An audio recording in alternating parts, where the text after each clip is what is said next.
মাগুরের বৃষ্টি ও বাজার পরিস্থিতি নিয়ে জানাতে আমাদের সাথে যোগ দিচ্ছেন সহকর্মী ফয়সাল পারভেজ। ফয়সাল, মাগুরার আবহাওয়া আজ কেমন দেখছেন? বৈরী আবহাওয়ার কি প্রভাব পড়েছে বাজারে? বিস্তারিত জানাবেন। সুনন্দা, আপনাকে ধন্যবাদ। আমি যেখানে দাঁড়িয়ে আছি এখানে একতা কাঁচা বাজার, অর্থাৎ মাগুরা জেলার কাঁচা সবজিগুলো এখান থেকেই পাইকারি দরে খুচরা বিক্রেতারা কিনে নিয়ে যায়।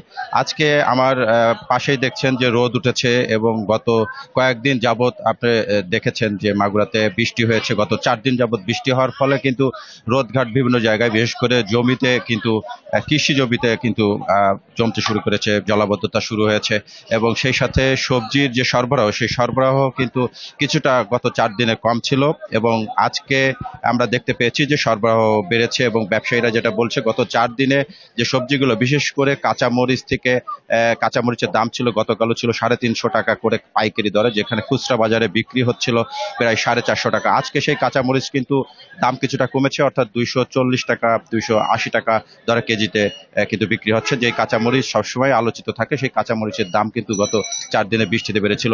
250-টিরও বেশি ডিজাইন অপশন নিয়ে ওয়ালটন স্মার্ট ফ্রিজ, বোঝে আপনার প্রয়োজন।